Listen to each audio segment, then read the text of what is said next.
The church smelled of wax and time, its air heavy with the weight of promises I didn't choose. I stood at the altar in Boston's oldest cathedral, my white silk gown clinging to my skin like a second skin, cold and unforgiving. The chandelier, above cast jagged shadows, its light sharp as broken glass. My hands trembled, clutching a single rose, its thorns pricking my palm. I was Anna Tran, 23, a flower seller from a crumbling shop on Charles Street, and tonight, I was a bride.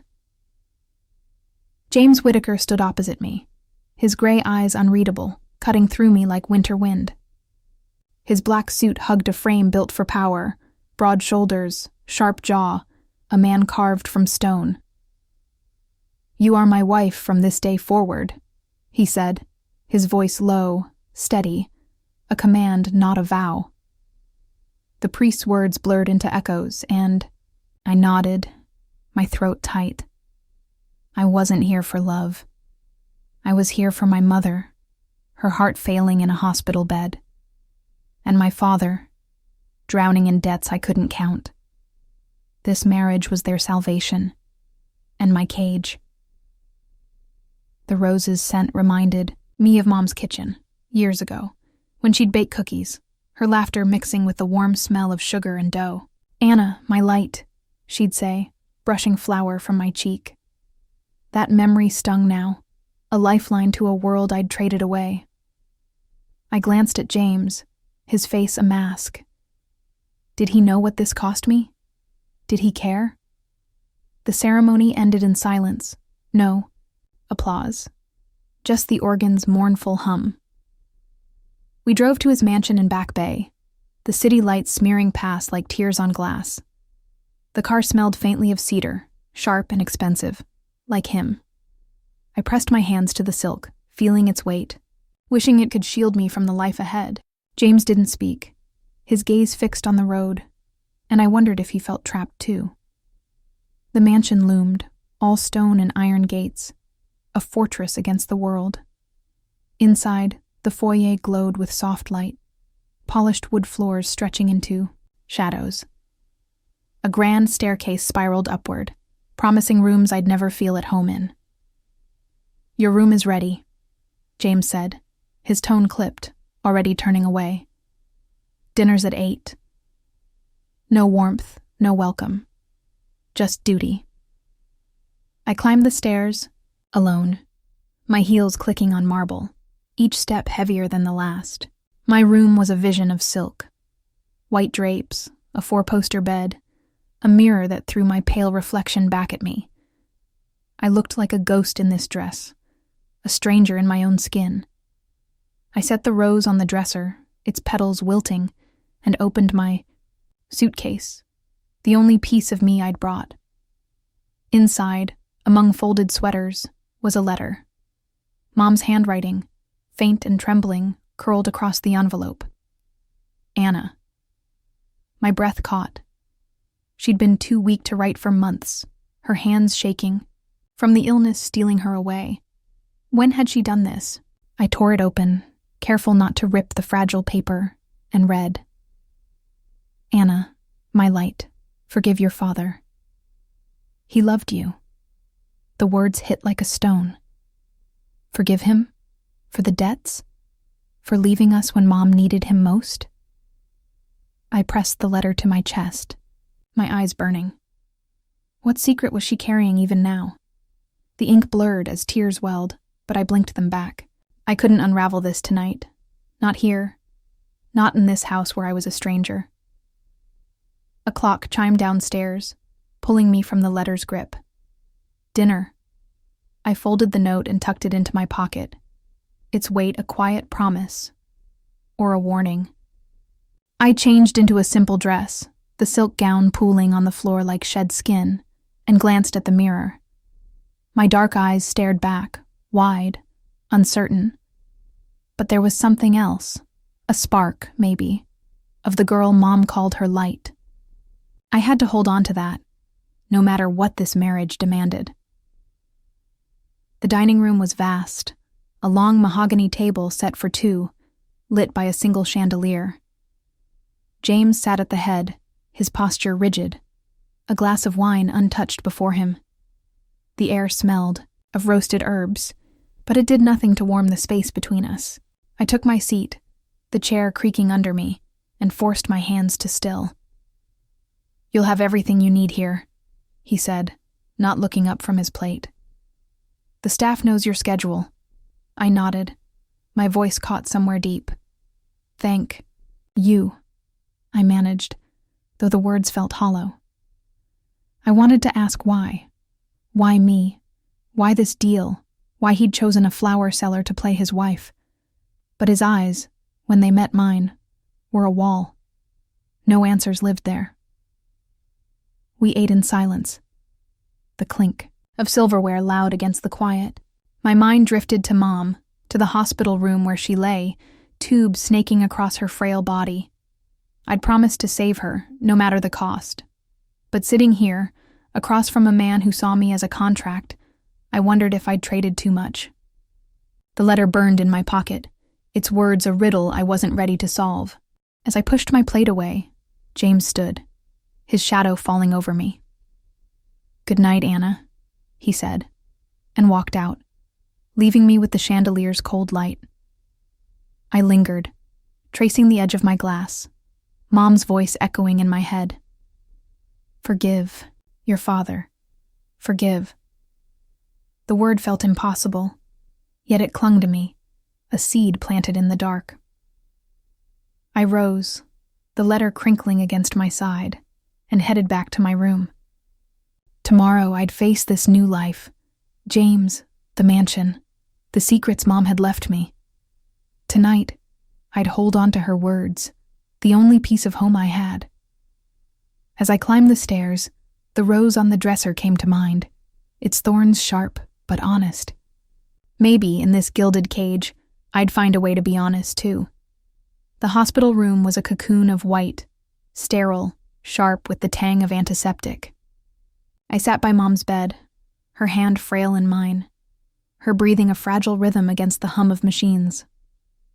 Sunlight slipped through the blinds, painting stripes across her face, and for a moment, I saw the woman who'd taught me to braid daisies into crowns, not the one tethered to tubes. "Anna," she whispered, her voice a thread. "Honor is all we have." I nodded, wiping sweat from her brow, my heart heavy with the vow I'd made in that cold church. A week had passed since the wedding, and James Whitaker remained a stranger. His mansion, with its polished wood and silk drapes, was a beautiful prison. Each morning, he left for his office downtown, his gray eyes never meeting mine, his footsteps echoing long after he was gone. At dinner, he spoke only of schedules, staff, meals, expectations, as if I were a tenant, not a wife. "You'll adjust," he'd said last night, his tone flat, cutting deeper than I'd expected. Adjust to what? A life without warmth? I pushed the thought away, focusing on Mom's hand, its weight grounding me. I left the hospital as dusk fell, Boston streets slick with evening chill. My flower shop on Charles Street waited, a haven of earth and petals. I unlocked the door, the bell jingling softly, and breathed in the damp soil, a scent that felt like home. Daisies lined the counter, their white faces bright against the gloom. As I arranged a bouquet, my fingers brushed something cold in my apron pocket. A silver ring, small and worn, engraved with a single word, honor. Mom's ring, the one she'd worn until her hands grew too thin. I slipped it on, its weight steadying me, her words echoing, honor is all we have. The shop's quiet was broken by a delivery notice slipped under the door. I opened it, expecting an order, but froze. It was a hospital bill, stamped paid in. Full, dated yesterday, with James's name scrawled in sharp ink. My breath caught. He'd done this? Without a word? I clutched the ring, confusion swirling. Why hide it? Before I could think, the bell jingled again, and I turned, half expecting him. Instead, a woman stepped in, her heels clicking like a metronome. Blonde, poised, with eyes that weighed me like a ledger. "You must be Anna," she said, her smile thin. "I'm Clara, James's cousin." Her voice dripped with something I couldn't name. Pity, maybe, or scorn. "Quite the convenient bride, aren't you?" I stiffened, the ring biting into my palm. "I'm his wife," I said, steadier than I felt. Clara laughed, a sound like breaking glass. "Wife? Oh, darling, you're a contract. Don't fool yourself." She turned to leave, pausing at the door. "Ask James about his deals. You might be surprised." Her words clung to me, sharp as thorns. I locked the shop and walked home, the city's hum fading behind my thoughts. Clara's taunt, convenient. Bride, burned. But the bill in my pocket burned hotter. James had paid for Mom yet said nothing. Was it guilt? Control? I needed answers. But his walls were higher than the mansion's gates. Back at the house, the foyer glowed with lamplight, cedar lingering in the air. I heard voices from the study, James's low and clipped, and Clara's sharp. I hesitated. Mom's ring heavy on my finger, then crept closer, the door ajar. "She doesn't know anything," James said, his tone hard. "Keep it that way." Clara's reply was a murmur, lost to me, but his words landed like stones. "Doesn't know. Anything. About what? The bill? My father?" The letter in my pocket seemed to pulse. Mom's plea, "Forgive your father," tangling with James's secrecy. I stepped back, heart pounding, and slipped upstairs. My room welcomed me with its silk and shadows, the rose from the wedding now wilted, on the dresser. I pulled out the letter, reading it again, searching for clues. Forgive your father. Had he known James's family? Was that why Mom hid this? Why James paid for her care?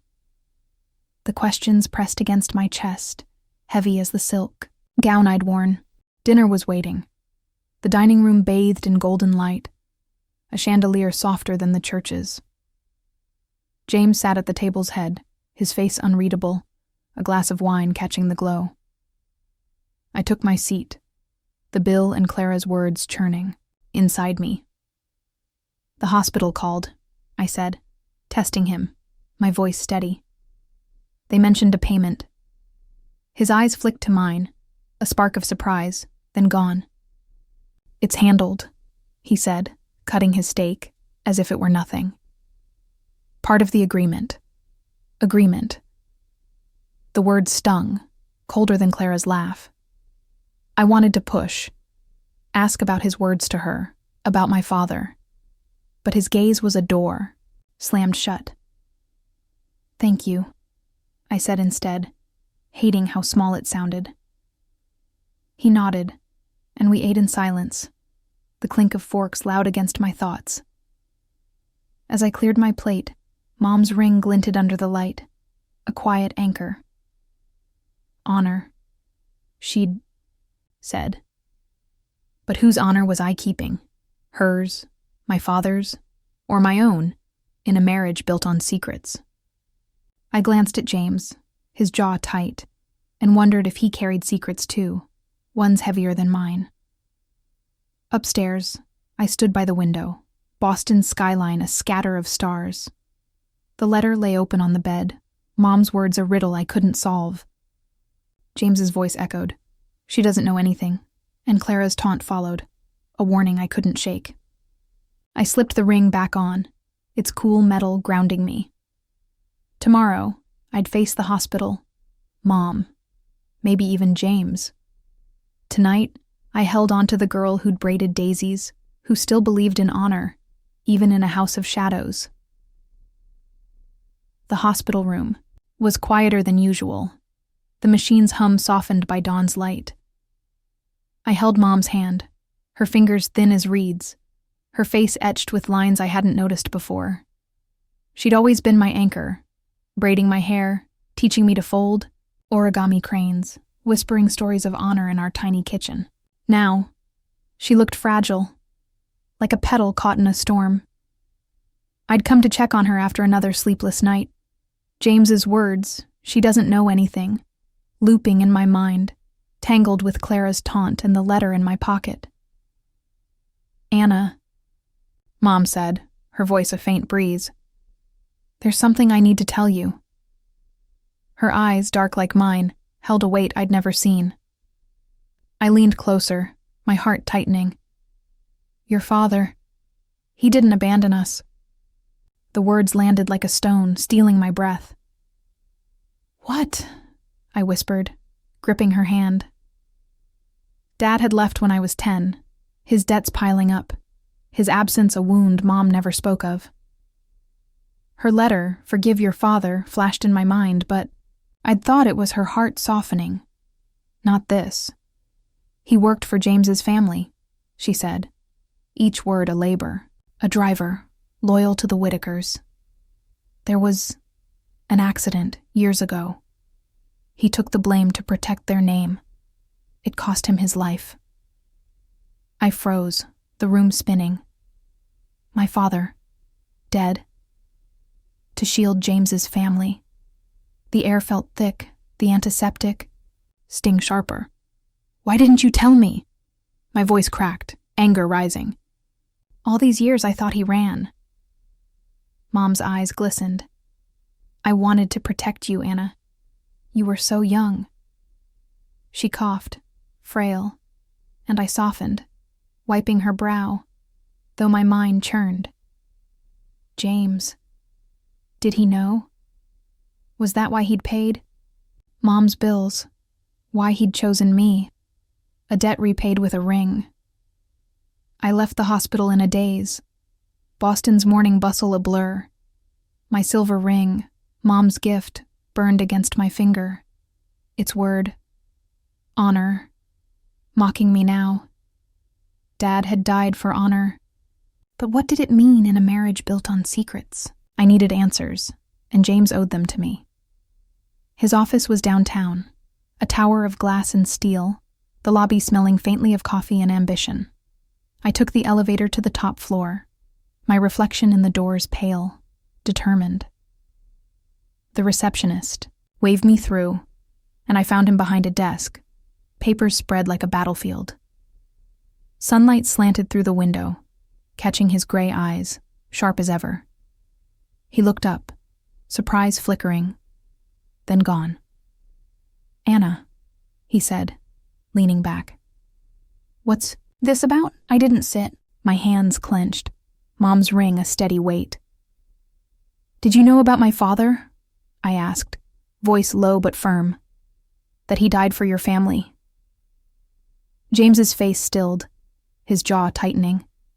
For a moment I thought he'd deny it, but he stood, slow, deliberate, and crossed to the window. The city sprawled below, indifferent.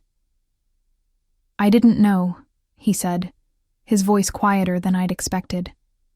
"Not until after we married. My father, he kept those files locked away." I stepped closer, anger flaring. "You expect me to believe that? You paid Mom's bills, James. You chose me. Why?" The question hung between us, heavy as the letter in my pocket. He turned, his eyes meeting mine, and for the first time, I saw something crack. A flicker of guilt, maybe, or need. "Clara was pushing to take the company," he said. "A marriage stabilized things, kept her at bay. But you..." He paused, his voice dropping. "You weren't just a name on paper. Anna, I saw you at the hospital, fighting for your mother. I needed that strength." My breath caught, his words a spark in the dark. Needed me? I wanted to hate him, for the deal, for Dad's shadow. But his gaze held me, raw, unguarded. My ring glinted, Mom's voice echoing. "Honor is all we have." Was this honor, standing here demanding truth? Then why hide it? I asked, softer now, my anger fraying. You told Clara I don't know anything. What don't I know? He stepped closer, close enough that I smelled his cologne, cedar and steel. His hand reached out, brushing mine, a touch so light it burned. I meant the company, he said. Clara's schemes, the board's games. Not your father. Never that. His fingers lingered, warm, and I didn't pull away. I need you, Anna, more than I planned. The words sank deep, stirring something I wasn't ready to name. Love? Hope? I looked into his eyes, searching for lies, but found only a man unraveling, his walls crumbling. My heart raced, torn between fear and a pull I couldn't deny. I loved him. I knew it then, standing in that office, sunlight pooling around us. But love in this world, with its secrets and deals, felt like a risk I wasn't sure I could take. I stepped back, breaking the touch, my ring cool against my skin. I need time, I said, voice steady despite the storm inside. He nodded, his face tightening, but he didn't stop me as I left. Outside, Boston's air was crisp, the city alive with purpose. I walked, Mom's letter heavy in my pocket. Her words, forgive your father, louder now, joined by Dad's sacrifice. He'd died for honor, for a family not his own. Could I forgive him? Could I forgive James, who'd bound me to this life, but looked at me like I was his heir? I stopped by the Charles River, its water glinting under the morning sun. The ring caught the light, a promise from Mom, from Dad, from me. Honor wasn't just their legacy, it was mine to define. James's touch lingered in my mind. His words, I need you, a seed planted in my heart. I wasn't ready to trust it, not yet, but I'd face him again. For Mom, for Dad, for the girl who still believed in something true, even in a house of silk and shadows. The park hummed with life, children's laughter weaving through the rustle of leaves. I sat on a bench, watching my brother Tommy chase a basketball, his grin wide as the sky. At 15, he was all lanky limbs and boundless hope, the one bright spot in a world turned upside down. James stood nearby, tossing the ball back, his rare smile softening the sharp lines of his face. For a moment, I forgot the secrets. Dad's death, Mom's letter, James's guarded eyes, and felt my heart warm, a flicker of something like home. It had been days since our confrontation in his office, his touch still lingering, his words, I need you, echoing in quiet moments. I'd admitted I loved him, but love felt fragile, a daisy in a storm. Mom's ring, silver and steady on my finger, reminded me of her voice. Honor is all we have. I wanted to honor her, Tommy, even Dad, but James's world, with its silk and shadows, made trust a heavy choice. Back at the mansion, the air carried the faint musk of old books. I found James in his study, a sanctuary of leather and wood, papers strewn across his desk. He looked up, his gray eyes catching the lamplight, and I felt that pull again, strong and unyielding. Tommy had fun today, I said, leaning against the doorframe, testing the quiet between us. He's a good kid, James replied, his voice softer than usual. He stood, closing the distance, and for a second, I thought he'd reach for me. But his phone buzzed, shattering the moment. He glanced at it, his jaw tightening, and turned away. Work, he muttered, but the shift in his face told me it was more. That evening, Clara swept into the dining room unannounced, her blonde hair gleaming like a blade. Her smile was all teeth, her eyes locking onto me with the precision of a hunter. Anna, dear, she purred, settling into a chair, uninvited. Enjoying your little fairy tale? James's fork paused mid-air, his gaze sharp. What do you want, Clara? She leaned forward, voice low, venomous. The board's restless, James. They're asking questions about your marriage. She glanced at me, her meaning clear. I could help, or I could tell them the truth. A contract bride doesn't scream stability. My stomach twisted, Clara's words slicing through the warmth of the park, the study's quiet. Contract bride. The same taunt she'd thrown at my flower shop, now sharper, aimed to wound. I gripped Mom's ring, its edges grounding me. I'm his wife, I said, voice steady, though my heart raced. That's the truth, Clara laughed, a brittle sound. You're a pawn, Anna. James needed a prop to keep me out of his chair. But I'm done waiting. She stood, her heels clicking as she left, her threat hanging like smoke. I turned to James, my voice trembling with anger. Is she right? Was I just a move in your game? His eyes met mine, fierce, unguarded. No, he said, stepping closer. You were never just anything. But doubt lingered, fed by Clara's venom and the secrets I still didn't know. That night, I couldn't sleep. Mom's letter heavy in my thoughts. Forgive your father. Had Dad been a pawn too, caught in the Whitakers' world? I wandered to the study, seeking answers, and found James there, staring at a photo. An older man, stern, familiar. His father, I guessed. Can't sleep either? I asked, softening the silence. He set the photo down, his face tight. Clara's pushing harder than I thought, he said. She's jealous. Of the company. Of us. She'll expose the deal to the board unless I step aside. My breath caught. Step aside? Lose everything he'd built? Then fight her, I said, stepping closer, my hand brushing his arm. Don't let her win. He looked at me, eyes raw, and pulled me into his arms, his embrace fierce yet tender, like a man holding onto a lifeline. I won't, he whispered against my hair. Not if it means losing you. The next morning, I woke to news that stopped my heart. James had resigned as CEO, effective immediately, to shield our marriage and Mom's care from Clara's threats. I found him in the foyer, his suit crisp, but his eyes weary. You didn't have to do this, I said, voice breaking. Not for me.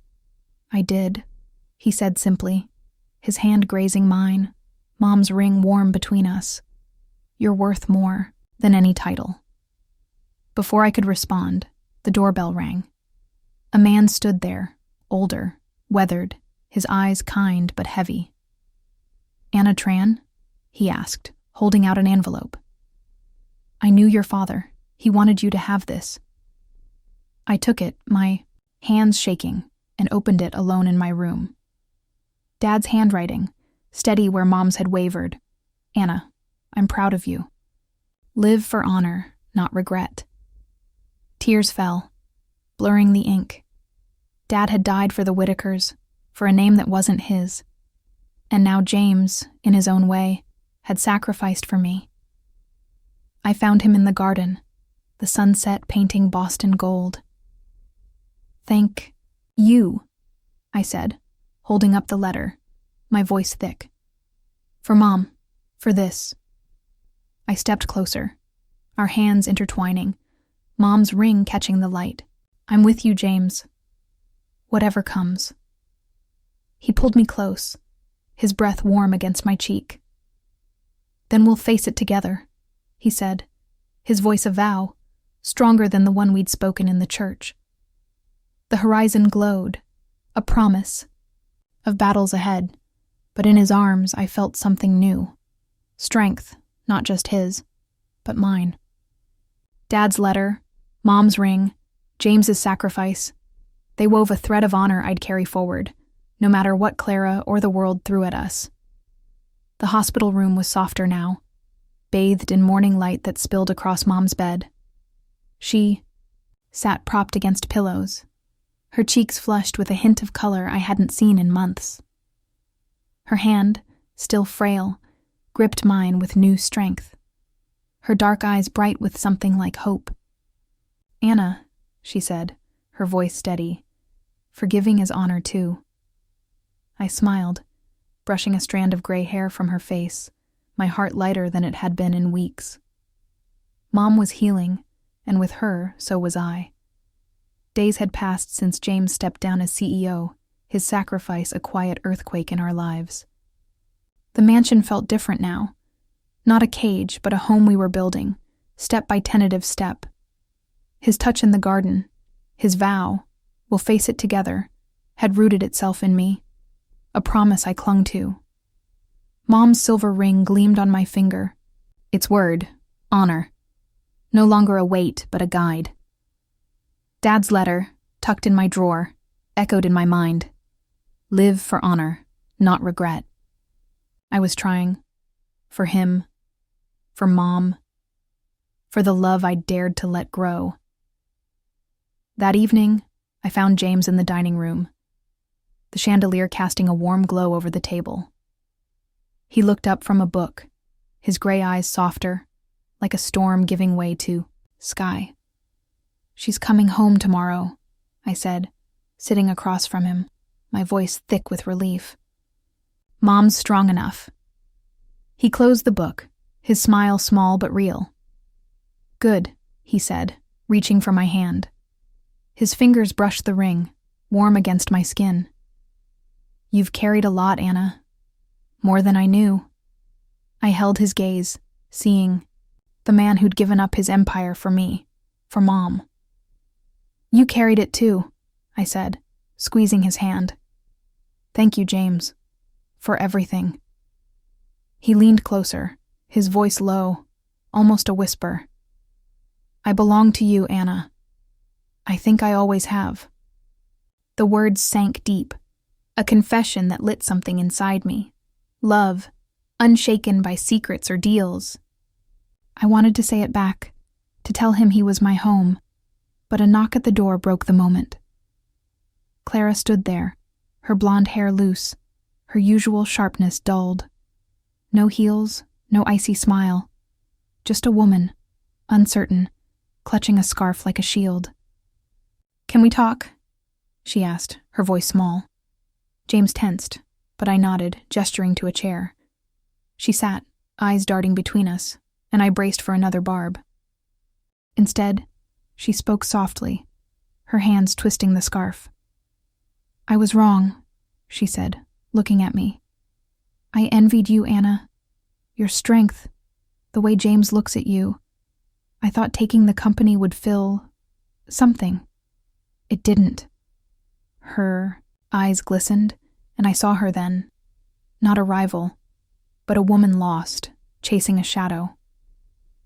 I reached out, touching her arm, Mom's ring catching the light. "Family is forgiving," I said, echoing Mom's words, my voice steady. "You're not alone, Clara." She blinked, tears spilling, and nodded, a fragile truce settling between us. The next day, Mom came home. We settled her in the guest room, Tommy bouncing around her, his laughter a melody I'd missed. "You're tough, Mom," he said, hugging her, and she ruffled his hair, her smile bright. I watched from the doorway, James beside me, his hand grazing mine. "She's a fighter," he said, and I knew he meant all of us. That night, we celebrated Tommy's 16th birthday in the mansion's garden, fairy lights strung above like stars. He tore into gifts, a basketball, a sketchbook, his grin, infectious. Mom sat wrapped in a blanket, her eyes alive, watching us. James stood close, his arm brushing mine, and I felt the weight of our journey. Dad's sacrifice, Mom's illness, James's choice, woven into this moment.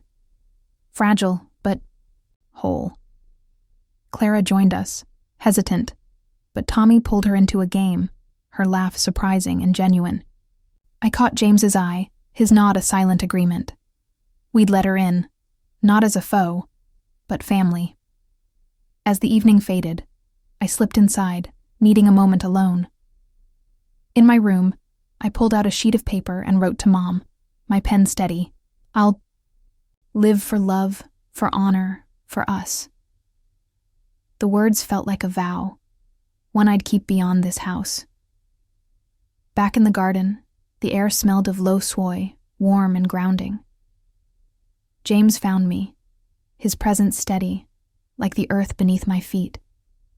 You're quiet, he said, his voice gentle, searching. I'm happy, I replied, turning to him, the lights above us dancing in his eyes. For Mom, Tommy, for us.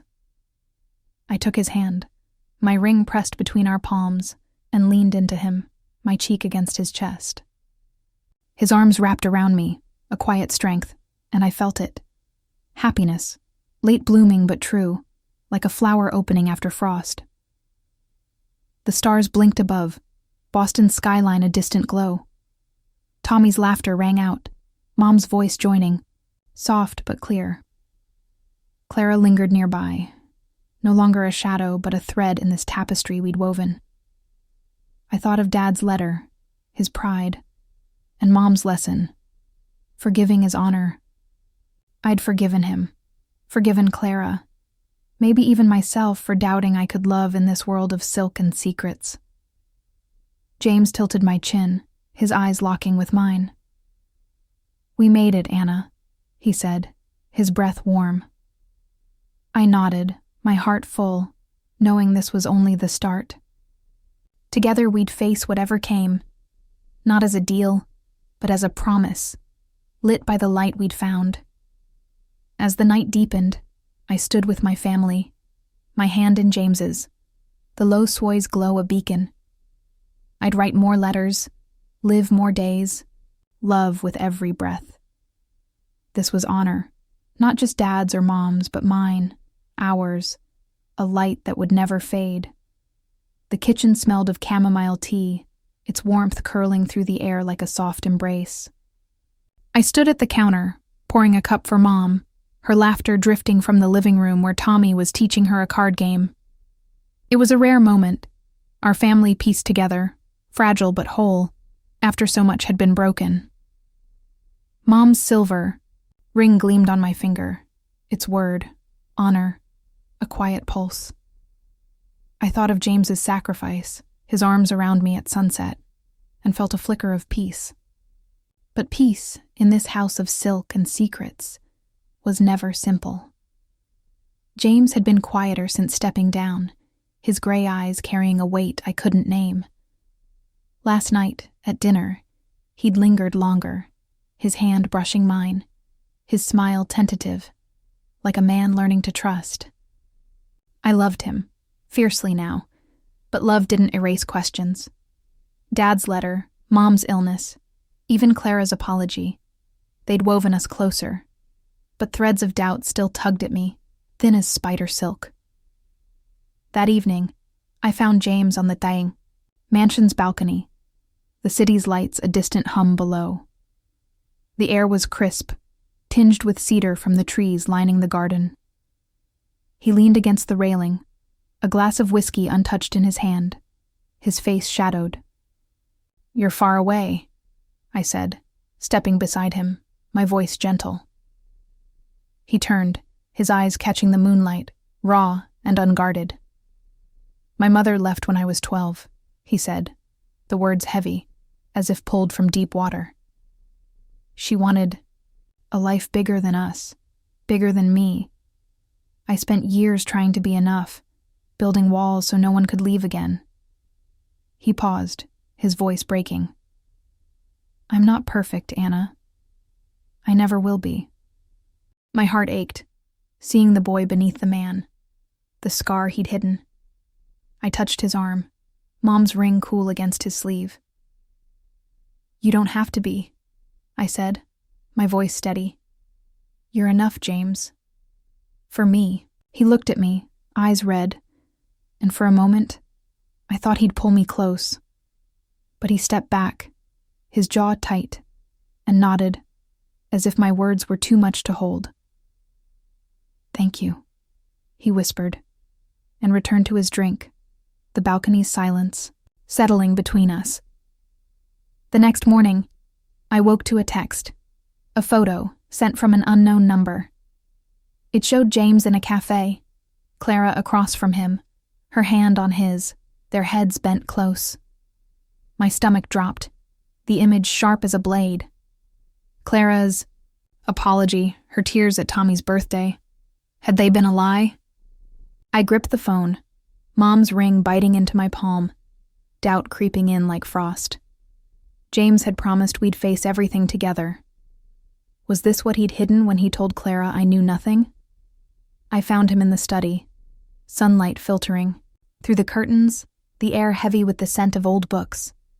He was reading, his posture relaxed, unaware of the storm in my chest. "What's this?" I asked, holding up the phone, my voice trembling but firm. His eyes widened, then darkened as he took the phone. "Anna, it's not what you think," he said, standing, his voice urgent. "Clara asked to meet yesterday, to discuss the company. She's still family." I couldn't say no. I stepped back, the photo burning in my mind. "You didn't tell me," I said, hurt sharpening my words. "You promised no secrets, James. Are you lying to me?" He crossed the room, his hands reaching for mine, but I pulled away, Mom's ring a cold anchor. "I'm not lying," he said, his voice low, desperate. "She wanted to ensure your mother's care, Anna, her bills, her future. I met her to protect you, not to betray you." He stepped closer, his eyes pleading. "Please believe me." His words hung between us, heavy with truth I wanted to trust. I thought of Mom's lesson, forgiving is honor, and Dad's pride, written in ink. Doubt lingered, but so did love, stronger, brighter. I let him take my hand, his touch warm, grounding, like a vow renewed. "No more hiding," I said, my voice soft but firm. "We're in this together." He nodded, pulling me into his arms, his breath warm against my hair. "Always," he whispered, his embrace a shelter I'd never known I needed. The photo faded, a trick of light, not a fracture. Clara's schemes, whatever they were, couldn't break this. That afternoon, we went to Mom together, Tommy trailing behind, his chatter filling the car. The hospital was familiar now, its antiseptic bite softened by routine. Mom sat up, her smile wide as we entered, a tray of tea steaming beside her. "You're glowing, Anna," she said, patting my hand, her eyes flicking to James with knowing warmth. Tommy plopped beside her, stealing a cookie from her tray. "We're a family, right?" he asked, his grin bright, unshadowed by the past. I looked at James, his hand steady in mine, and nodded, my heart full. "Right," I said, Mom's ring glinting as I squeezed her hand.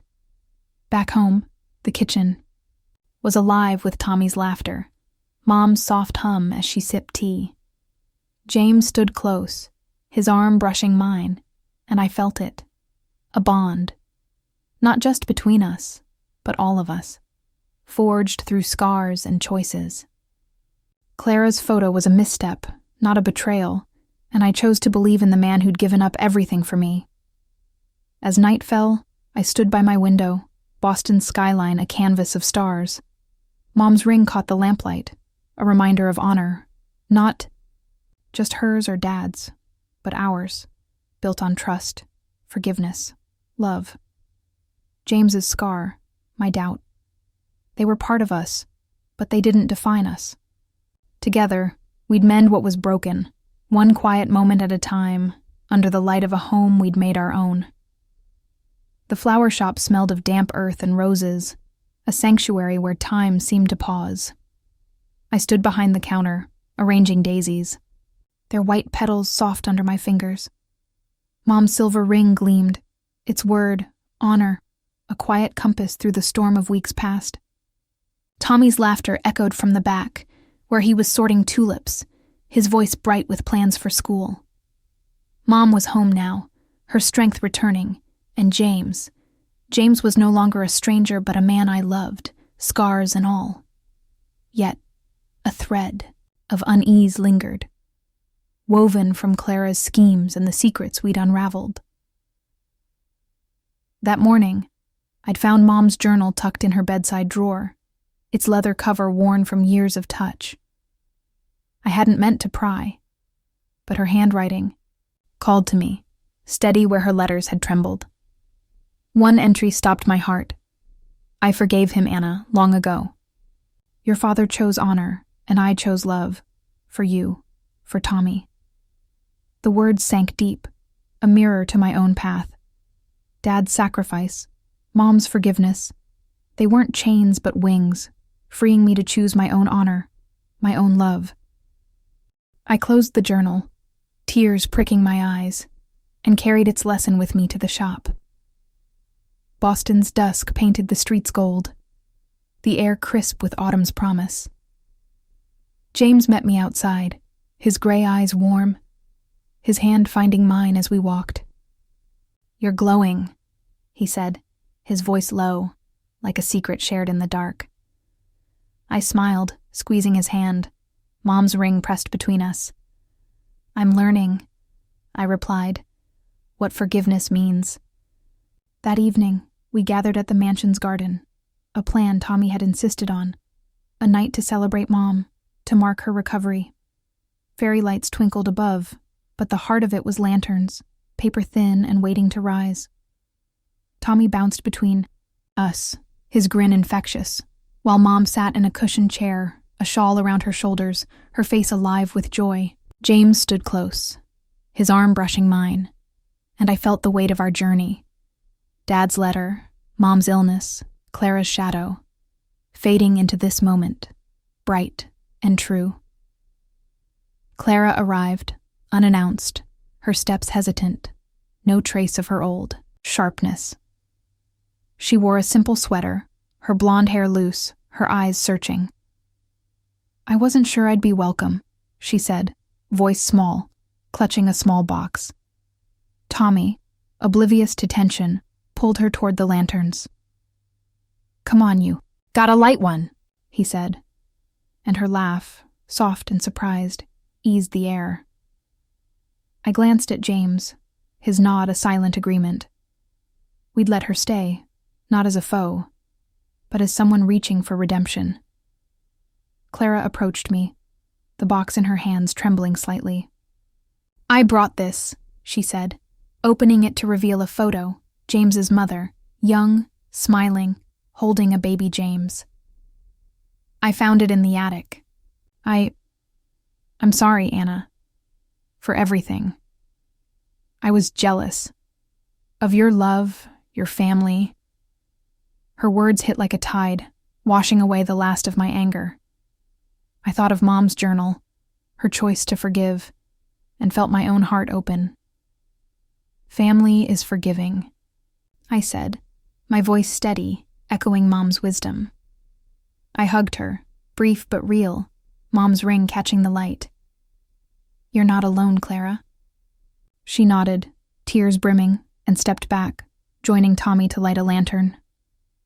I turned to James, his eyes locked on mine, a quiet pride in them.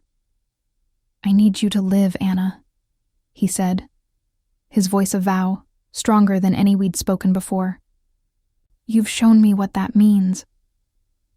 I leaned into him, my cheek against his chest, his heartbeat steady under my ear. And you've shown me strength, I whispered, my hand in his, the ring a bridge between us. Love wasn't just a feeling, it was this, choosing each other, every day, through scars and shadows. Tommy's shout pulled us apart, his lantern rising, a soft glow against the night. Make a wish, he called. And Mom laughed, her voice clear, whole. I lit ours, James's hand guiding mine, the flame flickering as we released it. For us, I said, watching it climb, a star born from our hands. Tommy's voice rang, out, pure and bright. Anna, I'm proud of you. His words landed deep, echoing Dad's letter, Mom's journal. I looked at him, my little brother, taller now, his eyes full of trust, and felt my heart swell. I'm proud of you too, I said, my voice thick, and he grinned, hugging me tight. Mom joined us, her shawl slipping, her hand finding mine. You've done well, my light, she said, her eyes glistening.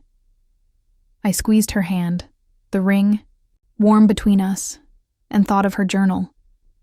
I chose love. So had I. For her, for Tommy, for James, even for Clara, who stood quietly, her own lantern rising. The sky filled with lights, each one a promise, a freedom we'd fought for. Boston's skyline glittered below, indifferent. But here, in this garden, we were everything. I thought of Dad, his pride written in ink, and Mom's letter, her plea to forgive. They were with me, not as ghosts, but as roots, grounding this family we'd built. James pulled me close, his breath warm against my cheek. We're free, he said, his voice soft, final. I nodded, my heart full, knowing freedom wasn't just lanterns or skies. It was us, together, choosing honor over regret, love over fear. As the last lantern faded, I held onto this moment, its light brighter than any chandelier, a truth we'd carry forever. The kitchen was alive with the scent of coffee, its rich warmth weaving through the morning light. I stood by the counter, pouring a mug for Mom, her soft hum filling the room as she peeled apples for pie. Her hands, once frail, moved with purpose now, each slice a quiet victory. Tommy sprawled at the table, sketching a basketball court, his pencil scratching happily. I touched the silver ring on my finger. Mom's gift, its word, honor, a steady heartbeat. This house, once a cage of silken secrets, was home now, built on choices we'd made together. Weeks had passed since the lanterns rose, since Clara's apology and Tommy's proud grin lit our garden. James and I had grown closer, his touch no longer a question but a certainty, his gray eyes a map I'd learned by heart. Dad's letter, Mom's journal. They rested in my drawer, not weights but anchors, reminding me of the honor we'd found, the love we'd chosen. Yet, one thread remained loose, a story I needed to hear, to close the circle. Mom set down her knife, her eyes, meeting mine, bright with a strength I'd feared we'd lost. Anna, my light, she said, her voice clear. Your father would be so proud of you. She reached for my hand, her fingers warm around the ring. He chose honor, not regret. You've done the same, I swallowed, tears pricking. Her words bridging years of silence. Tell me about him, I said, soft but sure. I want to know. She smiled, settling into a chair, the coffee steam curling between us. He was stubborn, she began, her voice a melody, but kind. He drove for the Whitakers, took pride in it, until that night. An accident, a secret they buried. He took the blame to protect their name, to protect you and Tommy. I forgave him, Anna, because he loved us. Her words painted him alive, a man, not a shadow, who'd chosen honor as I had. I thought of James's sacrifice, stepping down for me, and felt Dad's pride echo in my own choices. Thank you, I whispered, hugging her, the ring pressed between us, a vow kept. Later, I walked to the flower shop, the streets of Boston aglow with autumn's gold. James joined me, his hand in mine. Our steps matched like a rhythm we'd learned. The shop welcomed us with its earthy scent, daisies nodding from their vases. I arranged a bouquet, James watching, his smile quiet, steady.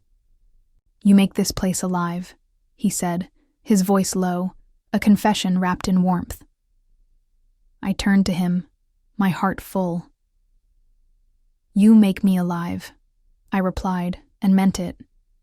He'd given up his empire, faced his scars, chosen me, not as a deal, but as home. I set the flowers down, stepping closer, our hands brushing, Mom's ring catching the light. That evening, we gathered in the mansion's dining room, the chandelier soft, no longer cold. Tommy bounced in, carrying a sketch. Our family, drawn with messy lines but boundless love. "It's us," he said, grinning, and Mom laughed, pulling him close. Clara was there too, quieter now, her presence a thread mended, not broken. James sat beside me, his arm grazing mine, and I felt it. This was family, not perfect, but ours. After dinner, James led me to the garden, the air cool, stars blinking above. He stopped by the bench where we'd watched Tommy play, his eyes locking with mine, intense, unguarded. "Anna," he said, kneeling, his hand pulling something from his pocket. "Mom's ring, my ring, polished to a new shine. You're my home," he said, his voice a vow, raw and true. "Will you wear this, not as a deal, but as mine?" Tears welled, but I smiled, nodding, my heart soaring. "Yes," I whispered, and he slipped the ring back on, its weight perfect, eternal. I pulled him up, my arms around him, his breath warm against my cheek. "I'm yours," I said, and kissed him. Soft, certain, the stars, our only witness. Tommy's shout broke the moment, his laughter spilling from the house. "You guys are gross," he called. But his grin was wide, his arms wrapping around us both. "We're a family, right?" he asked, his voice bright, and I nodded, my throat tight. "Always," I said, ruffling his hair, James's hand steady, in mine. Mom joined us, her shawl loose, her smile a beacon. "You've done well, my light," she said, her eyes glistening. I hugged her, the ring warm between us, and felt Dad's presence. Not in regret, but pride, woven into this moment, this love. Back inside, I sat at my desk, the room quiet, lit by a single lamp. I took a sheet of paper and wrote, "Mom, I promise to love forever. For you, for Dad, for us." The words were simple, but they held everything. Honor, forgiveness, the happiness we'd fought for. I sealed the letter, knowing I'd give it to her tomorrow, a new thread in our story. The kitchen glowed as I returned, coffee's scent lingering, Tommy's sketches scattered on the table. James stood by the window, his silhouette strong, and I joined him, my hand in his, the ring a quiet promise. Boston's skyline sparkled, a canvas of light, but our light was here, in Mom's hum, Tommy's laugh, the love we'd built. I looked at James, his eyes my home, and knew this was eternal. Not just a moment, but a life. "We made it," I said, my voice soft, and he nodded, pulling me close. "Forever," he whispered, and I believed him. If this story touched your heart, share your own tale of love in the comments below, and subscribe for more journeys like ours. Here, under our light, we found happiness, late but everlasting.